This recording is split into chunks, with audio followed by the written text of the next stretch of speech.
All right, guys. Just like spouting gibberish into the stream right now. Oh, good. So that was the first thing I said. Welcome to gibberish, everyone. Hey,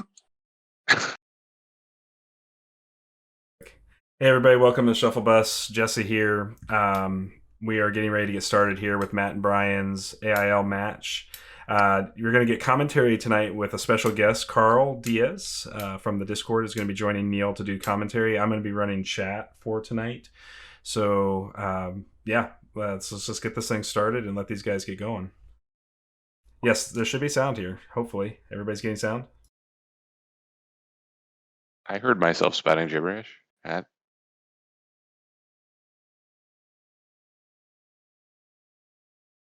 Wave says there is sound. We're good. I'm actually not on the Twitch, so you said you're gonna be reading through any chat if there is any. Yeah, Jesse will take care of that. Yeah. We're just gonna commentate on the game.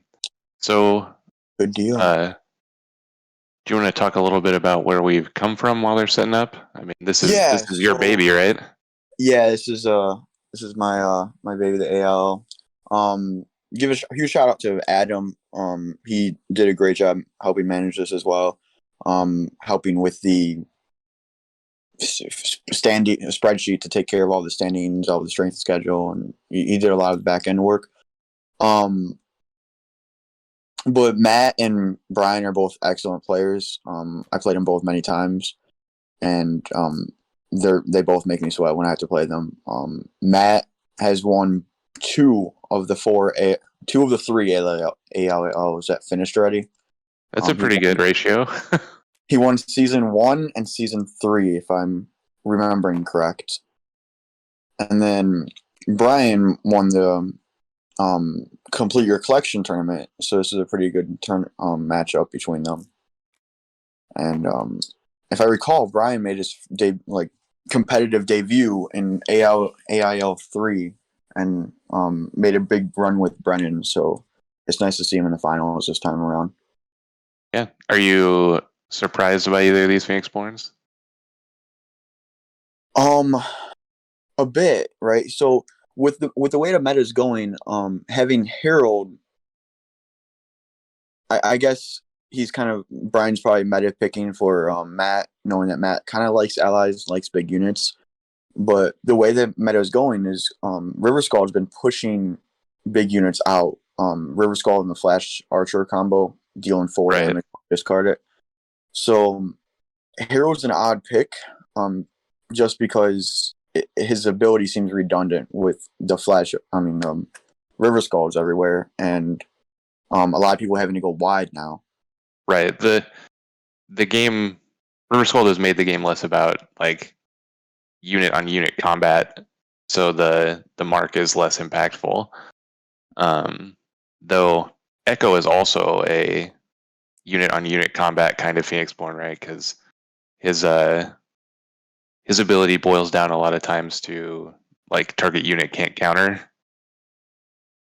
Yeah. And this usually is great for just not countering, keeping your guy alive. And I'm guessing if we look at his conjuration count, he's probably running Wing Linus. So to stalk and not have to worry about a counter is pretty cool. Yeah. Echo seems super underplayed. I think he's up there. I've been playing him a lot on our stream lately. I do think he's good. I haven't seen one outside of our stream yet, but obviously like the number of games that I actually play is not comparable to the number of games that are played in the AIL or Fridays or whatever. So Matt with the choice. I think Brian's gonna have the slight edge. Thinking Matt's gonna go big units and Brian having Mark Prey. Yeah. I played Herald Lions for a long time on stream. Linus is just a great unit. Very powerful. Yeah, it used to be the reason to run Divine, and now it's still really good, but now its ability eventually every unit gets that ability after the Phoenix Born guards once. Right. So it's still super good, but it used to be almost everywhere. So what do we have here? Salamander Monk. So the Herald deck has a single charm. Do you think he's gonna? Do you think he's playing owls or something, or just Think like it Golden Veil? might be a Gilder. Okay. Because they combos really well with Mark. That's what I'm thinking. Conjuration count. If we look at the conjuration count, it's what 2, I think. So He's I got think it might be 14, Gilder. right? So that would leave him with 7, and he would have 7 left with taking Monk into consideration. Okay, yeah. Monk's Brian's favorite card. He plays that one all the time. It's a soft little guy. It's not like a powerhouse or anything, but it's like a very good, efficient use of dice every turn. So here's the standard Matt Lightbringer Frostback Bear Open that I've been watching him do in the Shuffle Bus tournament every week. Yeah, this deck does look very similar to his old deck so far. There's the Salamander Monk. We actually have a Magic Siphon on this side. That is something I haven't seen in a lot of competitive matches as like a dice fixer. Though obviously he's playing 4 colors, so maybe it's value. I mean, playing it round 1 is rough because round 1's all about getting that Right. early He's just like tempo. 4v5ing his opponent. Funny thing is, we talked in playtesting about I talked to Matt in playtesting, and he made a comment. If someone plays like Magic Siphon or Shifting Mist, he's like, okay, he thinks he already won the game. I'm not saying that now, but Matt has to feel pretty good about seeing a Magic Siphon early. Yeah, I started out like in my Ashes career thinking that they were good, like it was something you're gonna do all the time. But I have also come to the conclusion that you're just kind of like 4 cards versus your opponent's 5. So this was kind of an interesting play. He just like meditated his book away to get it back with Essence Druid, which in a roundabout way like makes him another monk. Yeah, and something else that really hurts that is if the Matt's first meditation's Nature's Wrath, losing Nature's Wrath and having a swarm of Salamander Monks is going to be pretty harmful. He's losing one of your AoEs.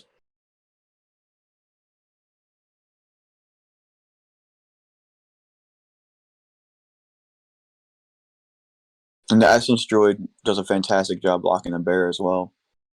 Yeah, I mean, before they printed Turtle Guard, it was like the best blocker, right? I guess it doesn't have alert, so it's not like the actual best blocker. Swordsman or Battleseer is like slightly better, but Missing. It messes up a lot of stuff. So he comes in with the Echo side action for 2, just to guarantee the bear getting past. Yeah, it's a smart move. We'll see if he has any other 2 attackers.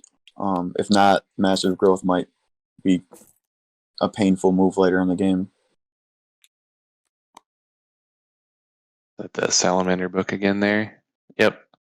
So we're going to get another Salamander. The Salamanders are looking kind of bad here into the face of the bear, though I guess they're okay against the Lightbringer.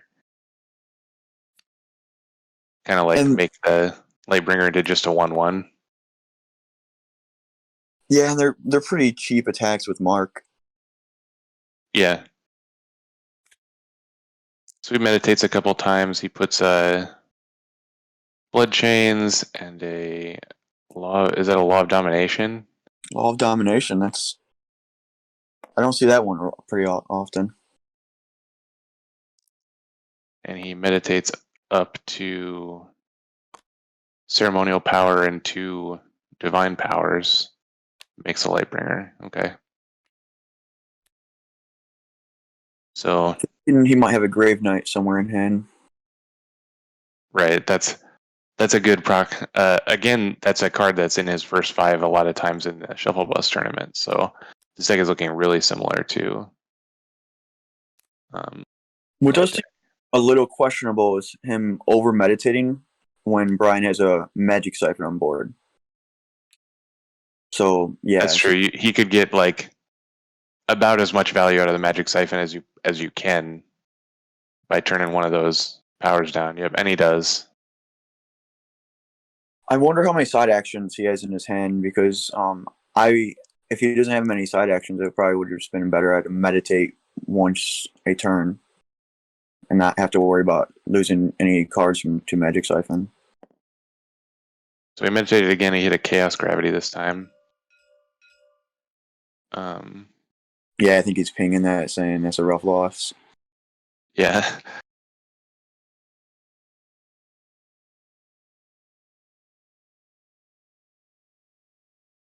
So again, we're just waiting for both players just waiting for like the big threat in the first 5 to come out. Is there a source mount? That was not what I was expecting to see, but it's kind of cool here. Reset an Essence Druid and obviously make an awesome dinosaur. So that one charm was the Essence Druid play. It's a pretty interesting play. Yeah, it's kind of cool that it it lets him make an additional monk. So he plays a root armored Hammer Knight, which in the colors of Nature, Divine Sympathy, Charm, there's like nothing that kills that, right? I guess because of the mark, it can die. Well, the root armor is a great mark tech because it prevents the damage before it doubles. Right. So he's gonna have a hard time getting rid of that Hammer Knight, and I don't think there's any destroy effects in these colors. There's Shatter Pulse. But that would be a hell of a card to play. That card's not very good. Yeah, that would be a big surprise. It would get him here though, man. If he attacks with Hammer Knight and gets Shatter Pulsed, like it'd be just. I guess he can't even play Shatter Pulse right now, but next round, like that would be pretty awesome to see. But I doubt that anyone's actually playing that card because 3 dice to conditionally kill a unit is not very good. If he's going with the mill route to turn down dice because he already has Magic Siphon on board, maybe he's going all in on that. But again, that's super unlikely. It's interesting the Hammer Knight, like. So Hammer Knight with the mark on it would die to Scald plus River, River Scald plus Flash Archer still in this mode, right? Because it would take 3 times 2, take 6 and die. Yeah. So if he has exactly that, it'll work. But he did mark it. So yeah.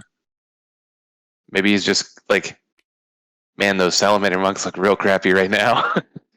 Yeah, and then Raptor is not much better, and he's trying to go with Swarm, so Hammer Knight having an alert and root armor would be a nice combo.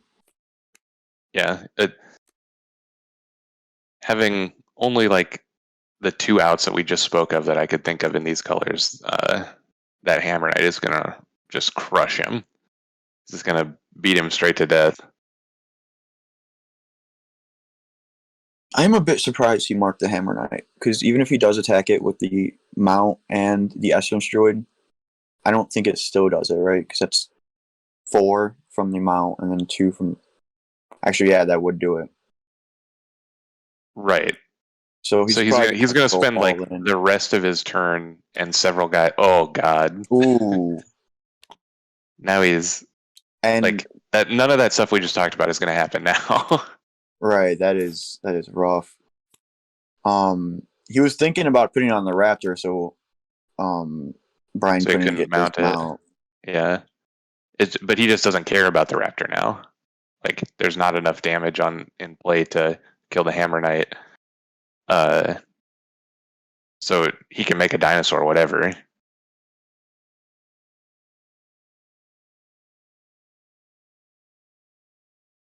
I suppose, like, if this turn plays out, like, make a dinosaur, make an additional Raptor, he's threatening a lot of damage. Yeah. But like sacrificing a ton of board presence if he makes a big attack like that. I think I would have done it. I would have put it on the Raptor like he was the first going to do it. Because yeah, like you said, and that was a great point, is that if he destroys the mount, then he has a sympathy die hanging around to play the Raptor again. Yeah, which the sympathy die, like if he kills the mount, we'll replay the Raptor. Otherwise, it's gonna make a monk, right? Yeah, we'll make another monk. Oh yeah, so I guess that's true because he still has. I didn't see that on Exhausted Book. That was from the Essence Droid play. Right. So we'll see what he attacks with here. It's just silly that like marked Hammer Knight won't die to the current board. Like he can just attack with that Hammer Knight and like kill a guy, or most likely just do 3 damage to the Herald, because you don't want to just chump block the Hammer Knight because of the overkill ability. I don't know what it's actually called, but Aftershock.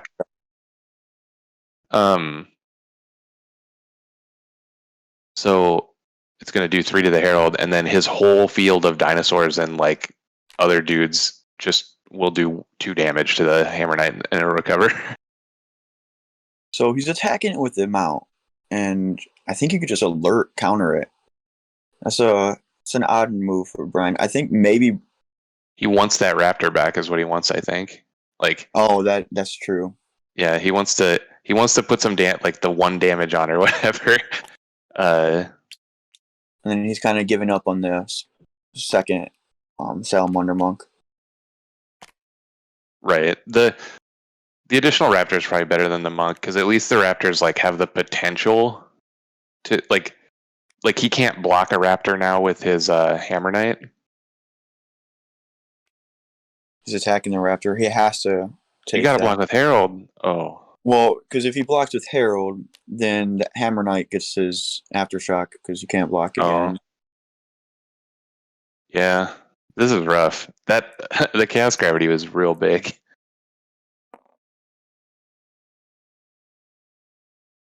Yeah, it definitely was.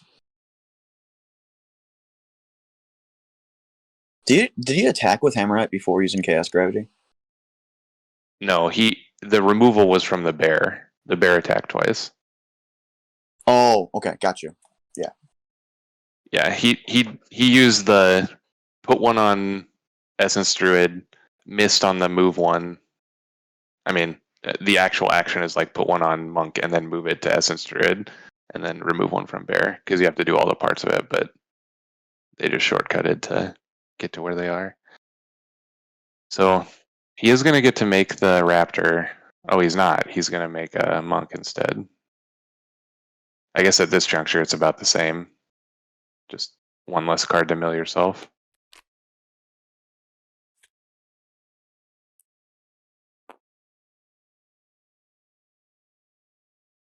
Maybe he wants a reliable ally to be able to mount next round. Yeah. Then that attack with the Ceratosaurus is making a lot less sense now. I assume that his deck just has no answers to Root Armor Hammer Knight, so he wants to start the Hammer Knight with 2 damage on it next turn, because the next dinosaur can kill it.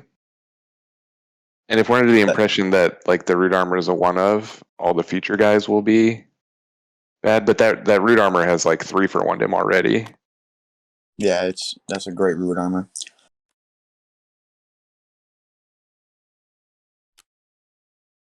Right. Monk attacks bear but gets blocked by the Echo.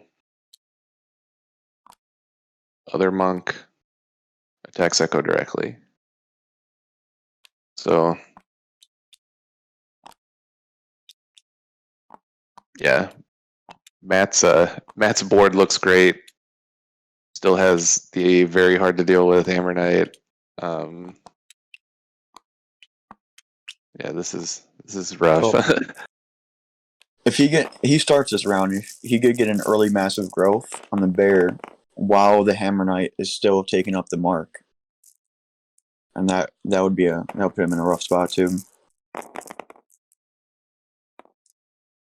Because I think Brian's main out to Massive Growth Bear is just marking it.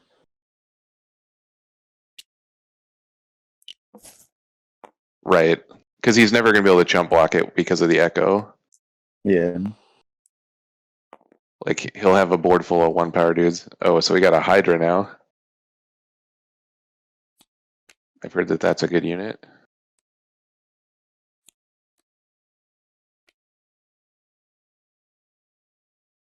I'm thinking Matt has some kind of meteor or something in hand, because otherwise the Hydra is a big reason why he would be playing Love Domination. that is true. Yeah, good point there. I didn't consider that. Yeah, all the fight cards combine real good with the Hydra. But it's nice to see a good place for Law of Domination. I know you use it quite a bit with your Emperor Lion, but I think it's kind of relegated to just Emperor Lion. So I like seeing right. That is also how I feel about it too. It's like good with Emperor Lion only, and okay, so we got Swordsman on this side. Another one of my favorites.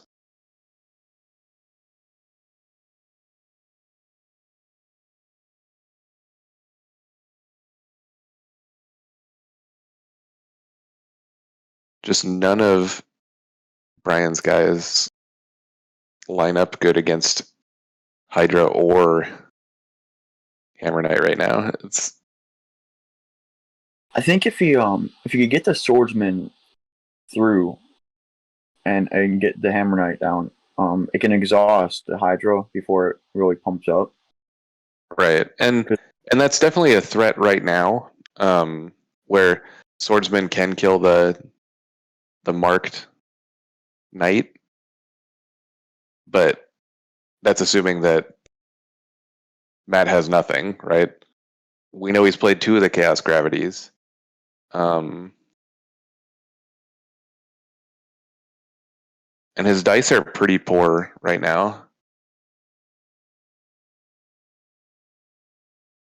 Are you talking Matt's dice? Right, yeah.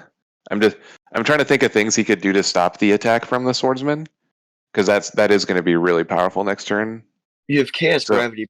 That's like you said, but that's a super inefficient play right now because you're only getting the 1 exhaust. Right. Because of how good the Swordsman attack is going to be, I think you would still do it unless you have something else that stops it. Oh, I agree. If I have it on my mind. Yeah, I don't think he has it because he played 2 already, and I think he would have been playing it. Because this Swordsman attack is going to be pretty good.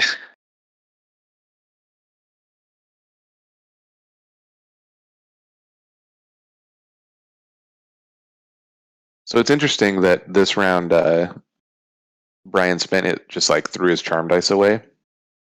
So I wonder what charm cards he's playing beyond the Essence Druid, if any. While Matt deliberates here about how to handle this Swordsman. Yeah, that's a good point. I can't think of anything that would fit super well into what Brian's trying to do that's in charm. Right. Maybe he has like a one of Owl book for certain matchups, or maybe he has other Essence Druids. Well, it's 5, 6, 7. It's like not good in this game state. He does. I think his Conjuration book is. There's no more Conjurations because I think it's maxed out. Oh, okay. With the Raptors, the Monks, and the Ceratosaurus, that's all of them. Yeah, I think that. So okay. That's 5, 7, 10. No, I think he might have 3. So yeah, maybe I'll second bear in play. Now we'll see what that Swordsman does. It feels pretty forced to attack here. Yep, there he goes. Yeah, he has to. Blasting right in there.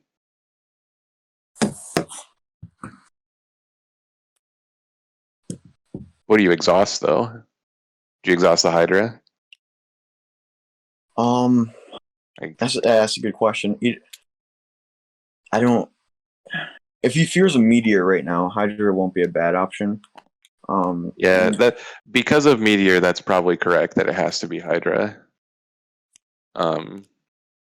Because the other thing about exhausting Bear is that if you're going to get massive growth, he's going to have a terrifying unit regardless, and I think Hydra has the highest upside.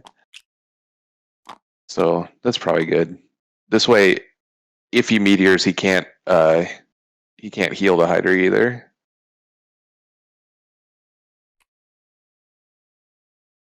Now the Bear comes in to kill the swordsman. He just lets it go, saving the echo block for, I guess, possible giant damage attack. I guess that doesn't make any sense. Saving the echo block for something. I'm trying to see what else he would want to block because he has a bunch of monks and druids right now. So I don't know what else he would want to block. I guess he's just like leaving his untapped guys in play to try to get damage through. And there's the first consume. Yeah, I think this Brian is turning the corner because he's just going to wipe out his match board. Yep. So he just let the swordsman go, so he would have the maximum number of attackers in the board.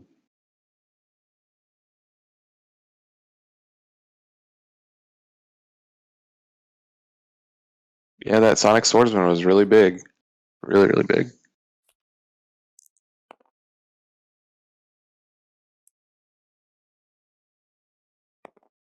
So we meditate into a ceremonial power. Is this another Hammer Knight? I guess he can't play Hammer Knight unless he meditates some more.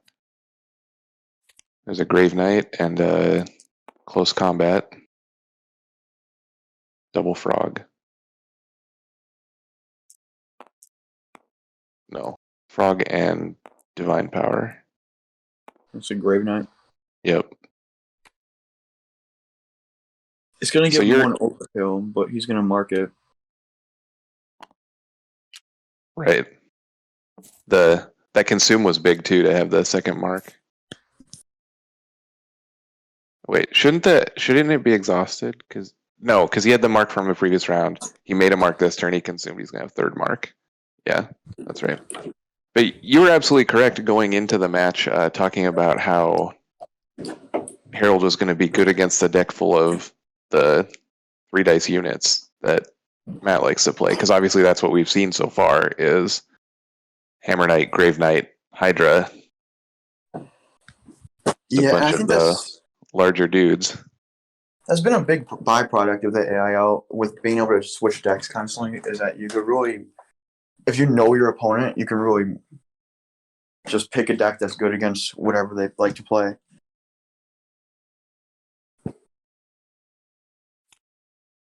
And so we were talking about this before the stream. I'm not sure if it was actually caught on the stream that this is the potential finals, but if Brian wins, he'll have to play another match because he's coming out of the loser's bracket. And he plays another Sonic. He's gonna probably have to attack it with Grave Knight.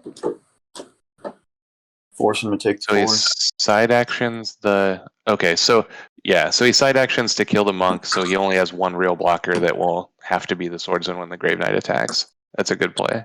That was a very good play. The monk spirits can't block, so he has to throw the swordsman in the way, which isn't terrible for Brian. They're just like trading 3 dice for 3 dice. It does get that 1 damage. Yep. So and he ended up spending an extra dice kind of with the frog side action. I'm sure that's not like perfectly efficient for what he wants to be doing. So I think that trade probably like is essentially even damage for like a little bit of dice. But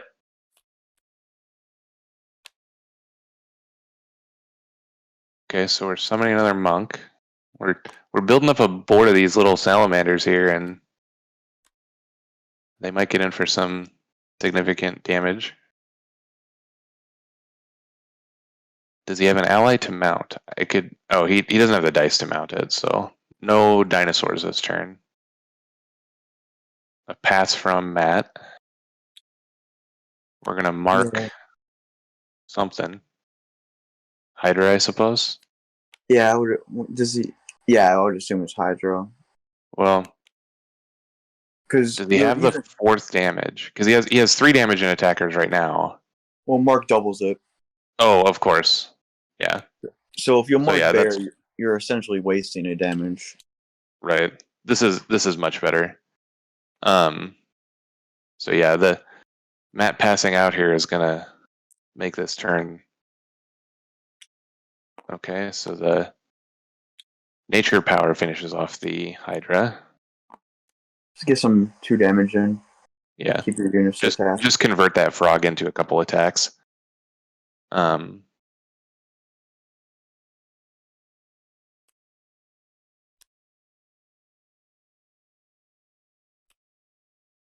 This was a very bad round for Matt, but he's still ahead of life, and he's not horrible on board. Right. The board is very similar to so this is why it feels kind of bad for Matt. Well, let's see what he does with this divine power, because he's not passing now. Be a light bringer. Make a light bringer. Okay. Yep. He comes with the light bringer. So at the end of this round, the board's going to look really similar to the end of round 1, with a couple exceptions. There's not an unstoppable Hammer Knight in play, and Brian's going to go first. And he has a Raptor to finish the round too. So this is going to be a big top round for him. He has the opportunity to make the 3/3 and attack for a lot, or just like hold off and like grind Matt out with the guys. If Brian doesn't have Nature's Wrath, he's going to be, if he attacks with everything, he's going to have a whole lot of exhausted 1/1s on his board. Right. I don't think that attacking is good there. It just, like, this last turn was not good for Matt at all, and this turn like looks very similar to last turn, minus a Hammer Knight with a root armor and going first. So we'll see what Matt has up his sleeve now.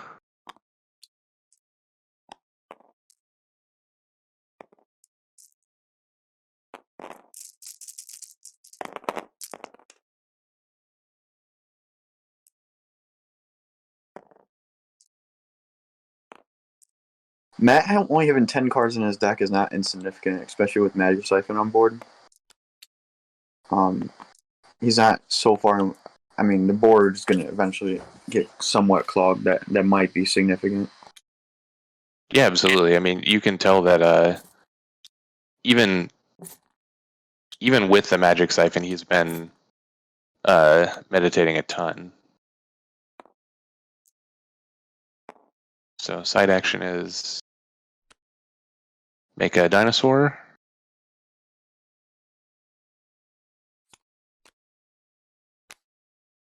Action will be something like send a 1/1 into Frostback Bear. I don't know. Make another Sonic Swordsman. Bear, dinosaur. Yeah. Either take 3 or take the overkill. It seems like you're pretty priced into taking 3 here. Yeah, I think that was the best move. Especially I don't know if he's gonna have that many more opportunities to use his guard anyways, because of Mark would make his guard relevant. That's an excellent point. Against Harold, you should use your guards when you can.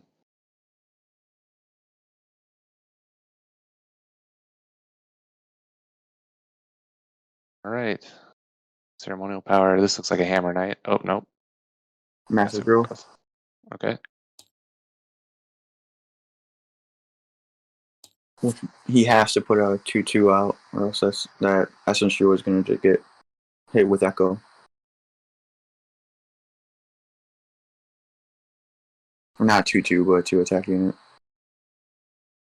At this juncture, I'm not even sure that he cares if he takes 6.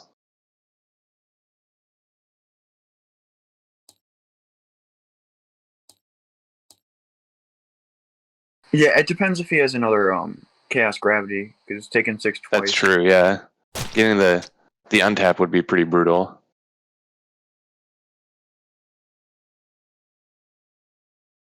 I think we only saw 2, right? Right. It's possible I missed one in the meditate, but he played one and one was meditated in that first round. But that's definitely a good point to think about, is the possible chaos gravity untap.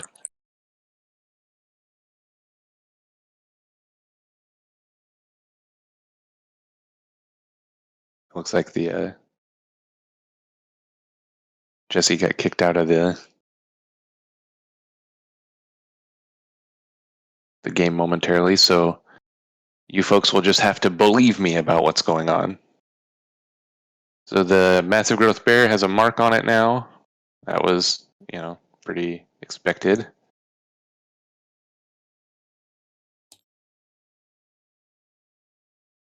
What was the main action he took? I think he passed. That's interesting. Something that is might be worth bringing up is in 1.0, if you were able to mark something, he could have attacked it with like 2 or 3 of these units and get it out of play right away. And there's a player Right. So here's the polarity mage killing the mark. I think the polarity mage is in these decks to grab massive growth, but it's definitely making usage of that second effect in both this game and the game in your tournament. Right. Yeah, I think polarity mage is a great card. All the just 1 dice allies that have a tiny amount of value. Yeah, I close combat is a great card. Here's Matt with a bunch of basics in play again. He has meditated a lot of dice this game. I think he was going for a very early win with his gravity training in round 1, and when that doesn't pan out, and you're meditating, it's going to be rough. Yeah. Yep. If Brian survives this massive growth round, I think it's going to be hard going from that. Yeah, he won't be fatigued yet, but the board is obviously extremely favorable for Brian. Matt's in the chat here. Does he have redirect? Let's see. Yep. Yep, there it is. Take that, Salamander Monk Spirit.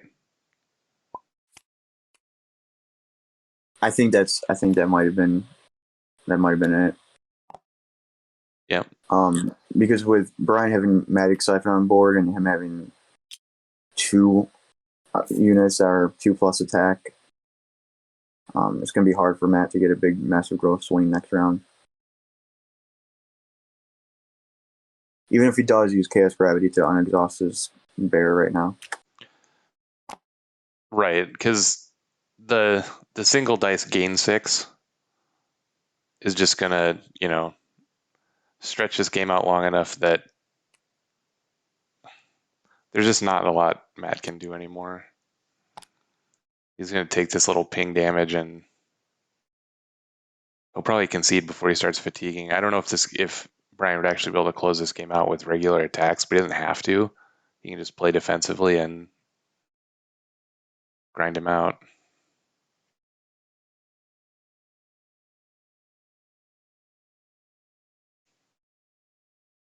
I wonder if he has another Hydra, or he can use a Meteor Hydra again. If it's part of his win con, I would doubt there's only one of them. Right. Especially since you can't first 5 Hydra anymore. You're kind of priced into, and he meditated. And there's a Hydra. Yeah.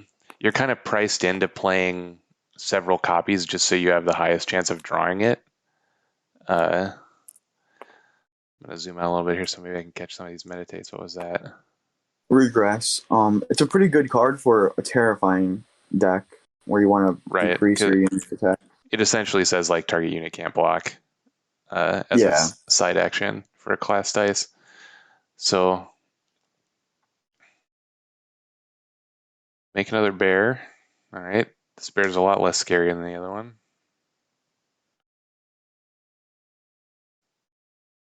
Hovering over the monk summon. Whether he wins or loses, I do like Matt's take on the Master Growth Bears. It's been pretty popular to in the AIL in general for anyone watching. To combo it with Mindfall Gal. But he has a much different take on it. Right, the Mindfog Owl being another good target for +4/+4 since it's hard to block. Ooh, there's a And violinist in the deck. I like that.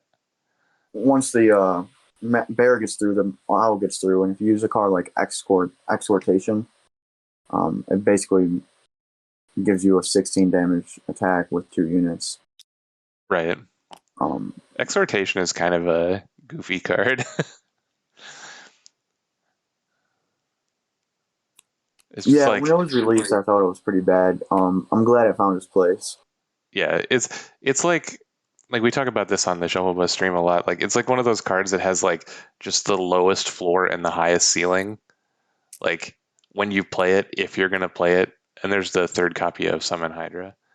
When you play it, if you're gonna play it, I assume it just like gives +10/+10, like +5/+5 twice or something. You know, some dumb amount of damage. But like, there's just times when you draw it and it's absolute blank. Yeah, that is true. If you're building a deck, it's like a card that needs a deck built around it. Right, exactly.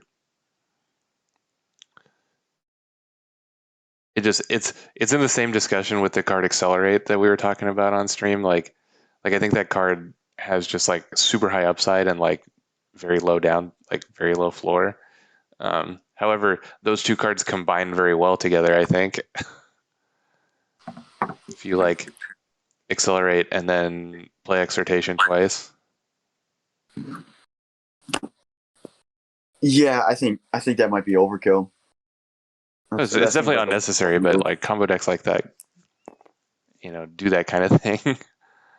Right. So there's a Huntmaster, which is a card that I like a lot. Obviously meditated, not played.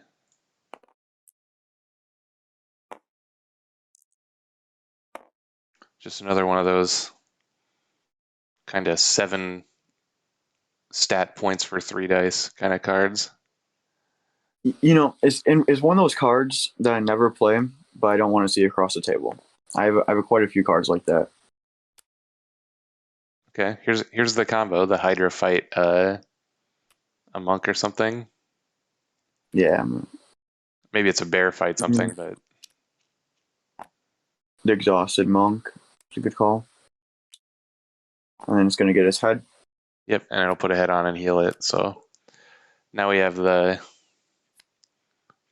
terrifying online. So it's kind of doing what his deck wants to do. I think he's far enough behind now that it's not going to make a lot of difference. Boards are a bit even right now. It's really going to come down to that 6 deck count he has right now. And right. Brian having Magic Cypher on board makes it tough. But he's climbing back.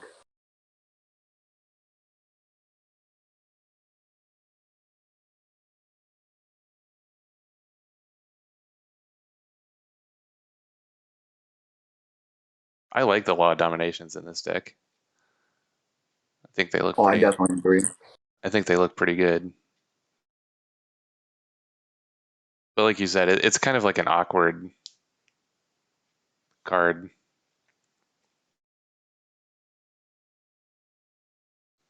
It suffers from so many of the Phoenixborns having a 3-spell board. That feels like the case with so many laws. Right. Like I want to build a nice law deck. Then I look at like the Phoenix one I could do it with, and it's very limited. Unless you're doing something very specific here with Matt, where he doesn't really need his spell board. He's using it like a Seeds of Aggression or Close Combat. Right.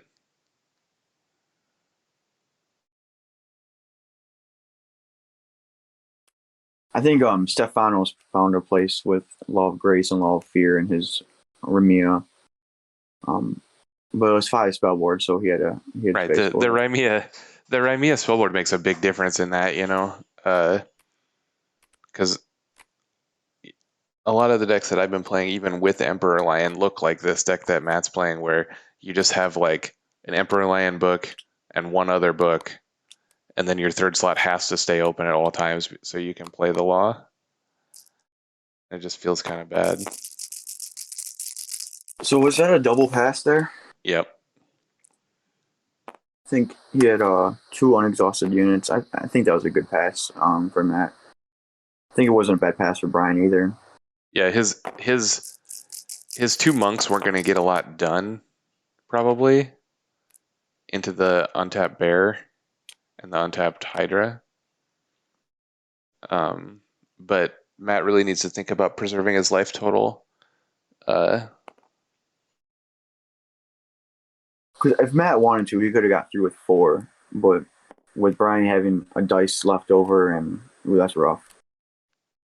That's a big lizard. And regress. Okay. Yeah, so I think he has game on board. 6, 7, 8, 9. He's missing 2 damage. So we'll see what Brian does about that.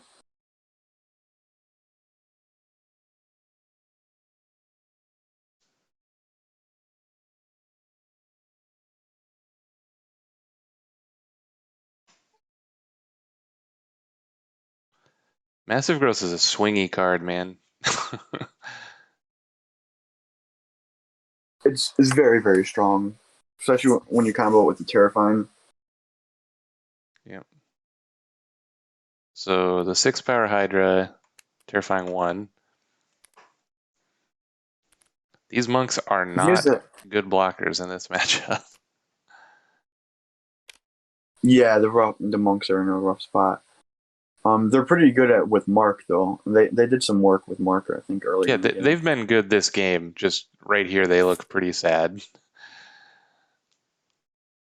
There's a lot of pressure on this Essence Druid to stay alive and unexhausted. There's Gravity Flux is going to get rid of 1. Would get rid of Essence Druid. I think he needs another 2 attack unit. And I'm willing to bet that Matt is holding on to a close combat. If he didn't meditate them all away, I can't remember. I don't remember seeing more than I guess I know that I've seen 2. I don't think I've seen 3. But it could also be additional copy of Regress. There's his 2 attack unit, and Hollow was really rough here with the dice shifting when Matt's already low on deck. Yeah, I think with the 6 power Terrifying guy in play, I guess Hollow blocks it right now, so it makes 2 guys that can block the massive attack. Though it looks like he's going to make a dinosaur maybe off the Hollow.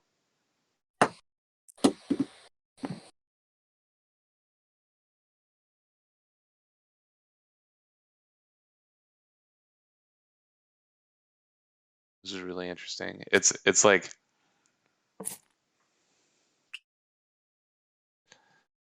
the so I hope they don't have the stream on, because I just hovered over Matt's pile here and you can see that his last card is Chaos Gravity. I did the same thing. That's pretty rough. Yeah, it's his bottom card. If he would have had that, he would have been in a very good spot.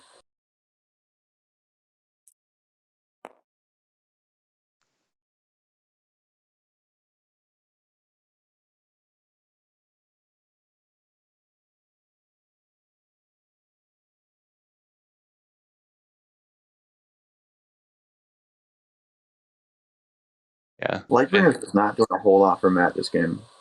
Yeah, it's just not very good against Salamander Monk, right? Like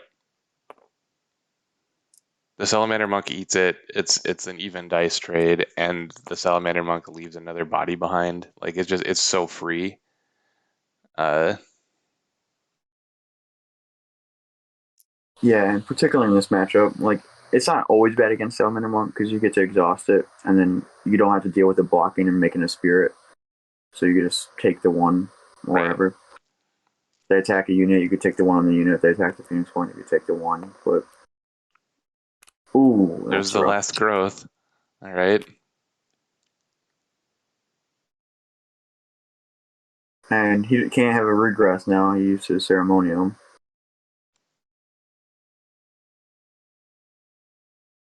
Right. But Brian doesn't know he doesn't have the chaos gravity. Like he still needs to consider that. Um,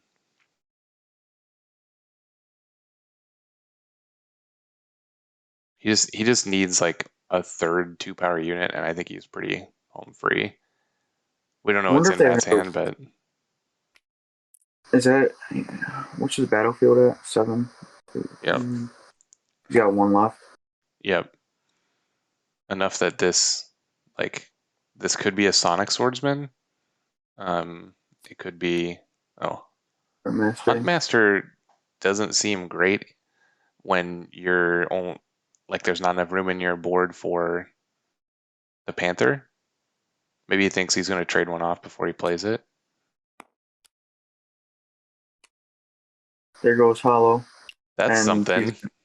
he's gonna get a head off of it too. Yep.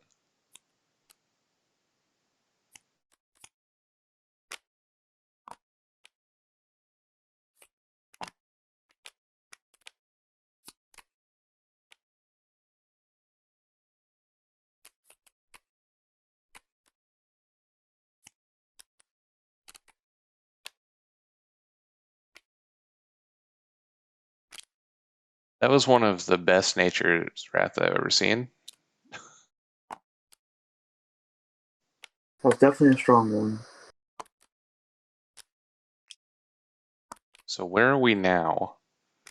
I guess now Panther or Huntmaster looks a lot better.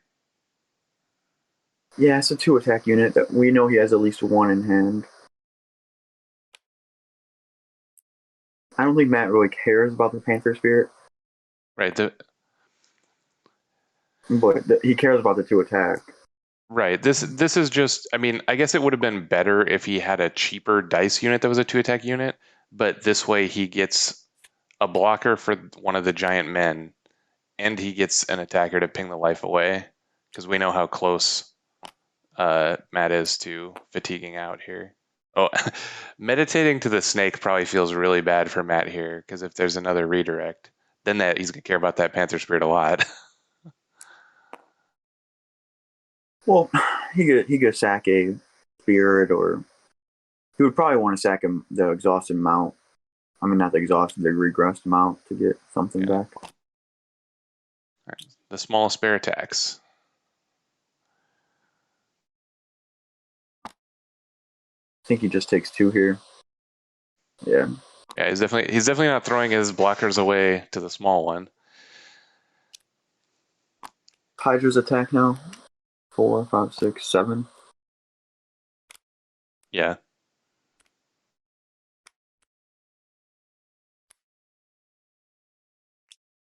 He can't block the Hydra at all.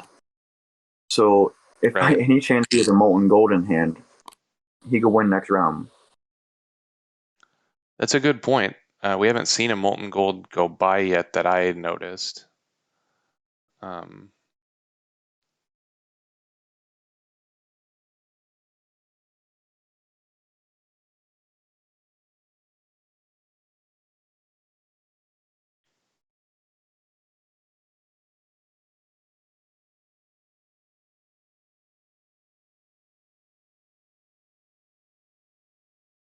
Yeah, this game has been swingy.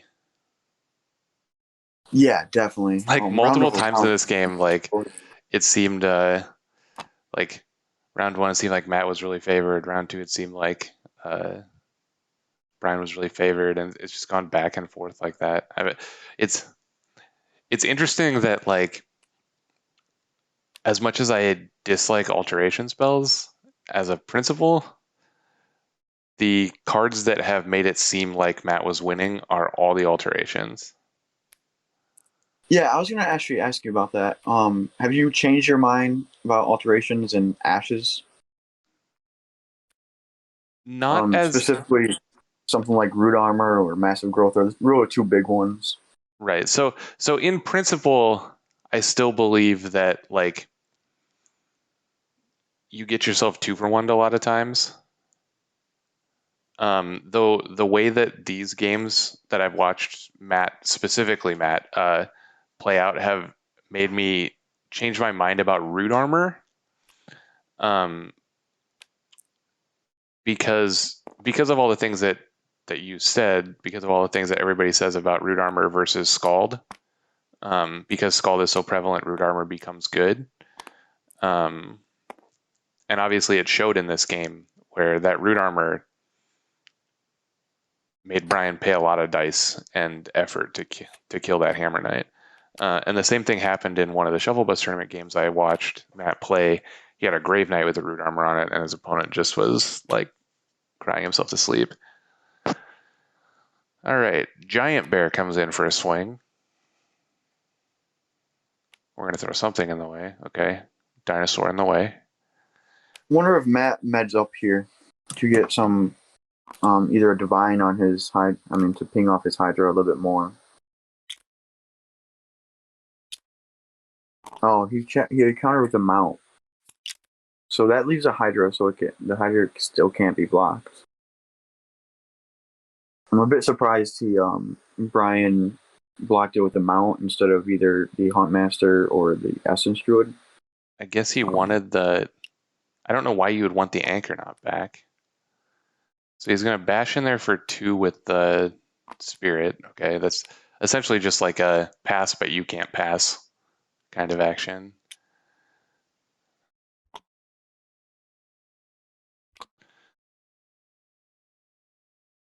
And we're kind of getting to the range where Brian starts next round. So even if Matt gets close to lethal, he won't be able to close on his first turn the following round. Law of Domination, I guess, puts the last head on, but it doesn't even put it in the last head if he chooses the regress mount, because it won't do any damage to him. Oh, that's a really smart move. Yeah. So Law of Domination was just a bad play there, but he didn't really have anything else. But yeah, with his only remaining actions were that Law of Domination in hand, or attack, or Lightbringer. And I guess because Brian meditated to Snake, I assume that he doesn't care if he can block it or not, because he just is showing redirect. We've only seen one redirect that I recall, is the one that he played before. So it's very possible he just has that card in his deck, and so it's interesting that you were talking about like the different decks in the AIL, because this deck specifically that Brian is playing looks like is just like pre-sideboarded against Matt, right? You talked about how the Herald was good. We know Matt loves to play these like terrifying massive growth decks, and redirect is super good against that. Brian just has so many cards that are good against what Matt is doing here. Yeah, and that's been a huge part of the top cut, is just kind of matching up against the deck against the opponent. Which has been unfortunately one of the things I didn't like about our format as much as it's been so much mind games between the players. But kudos to Brian for taking advantage of it. Brian got pretty hammered by it earlier when Adam had a deck that countered Brian's perfectly. Yeah, I mean, when you get to the top of a tournament like this, like how many players did you have? Oh, he's trying to block with the Essence Druid here, and he's not allowed to. Yeah, I think Matt's kind of letting him. Yeah, the Terrifying 2 gets it. So he didn't have the redirect. He just like goes to 3.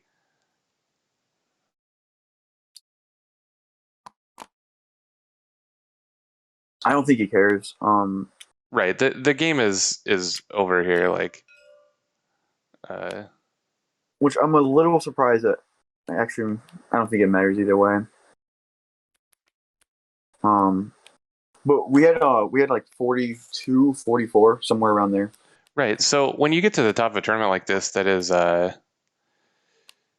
all competitive players, you know, you're going to have stuff like this. Like everybody's going to try to win. So whether it's, you know, your format or our format, like people are going to do what they can to game the system. So I assume at the top of our tournament, everybody's going to have their deck list open on the side to see what everybody's playing.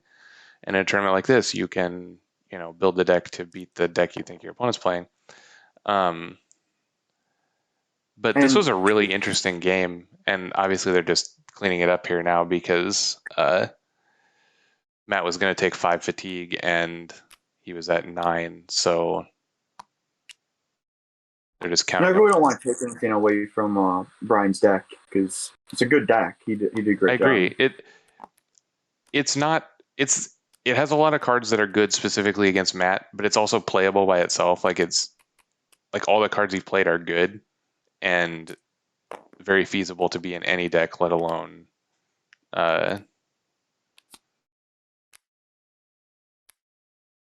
you know, this matchup. So there will be an additional match of the AIL.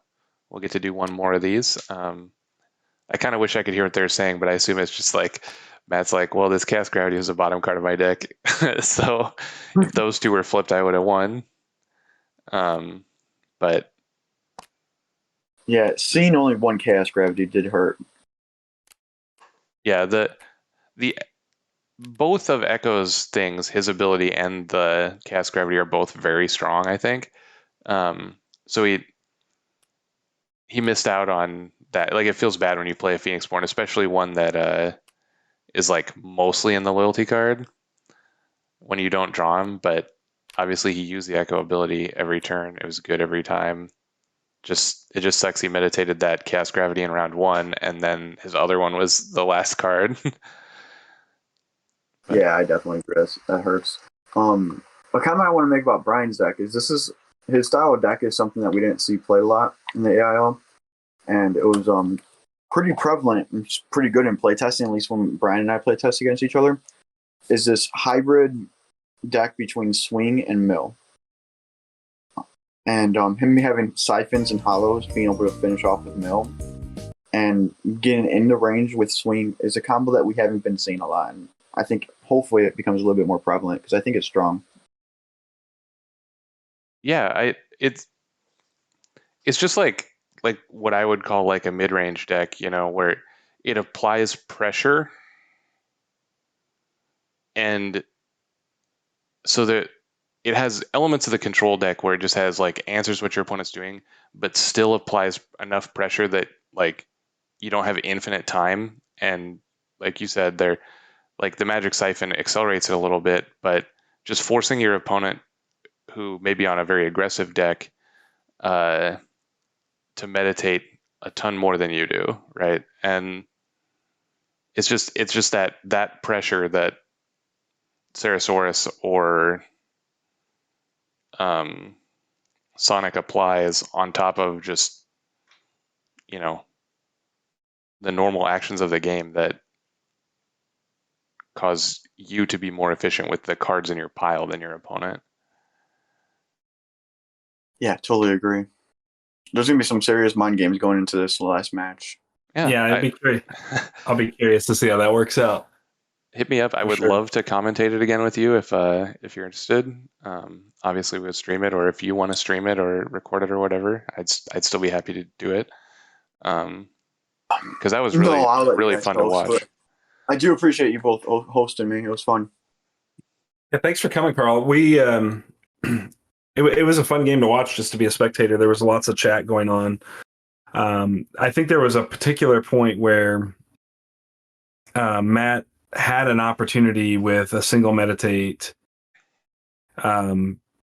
and using the small bear attack where he might have been able to go lethal because he had the ability to ping his Hydra just through nature pings if he wasn't going to use his nature dice for anything, which he didn't end up doing in that last round.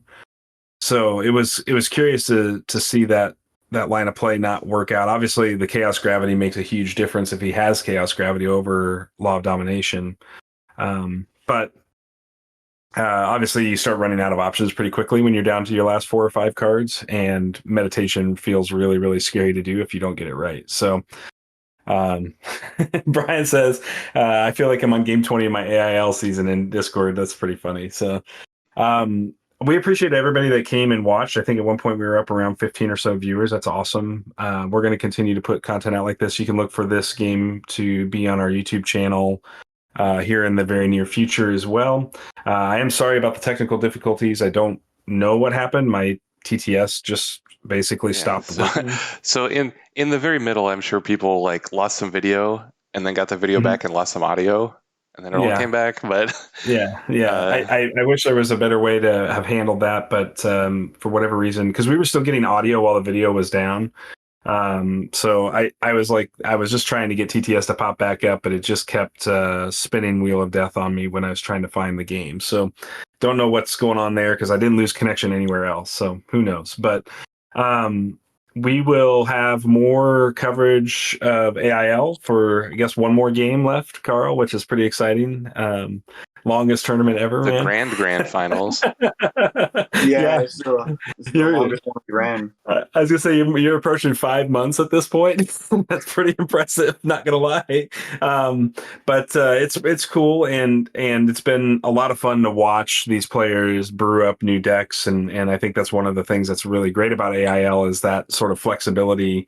To your point, you mentioned it about the mind games. I think it brings a different element that like our fixed deck style tournaments can't do. So I appreciate that as another option for players to choose the way they want to play. So, but yeah, we will definitely go ahead. Sorry. If you don't mind, I do want to give a shout out to everyone that participated. Sure. We had no one dropped without letting me know, which was awesome. We had like no shows, and I think the community was great. Everyone got their games in. So we will probably be doing this again eventually, probably May, June. It's a long tournament, so I'm not going to do it again right away, but it was super fun. Yeah, I'm excited for it. I appreciate it. You know you'll have me as a sign up, and I'll try to twist Neil's arm this time since he's not moving at the start of it. Yeah, I would very much enjoy playing in the next one, but it was just the first one was rough timing for me.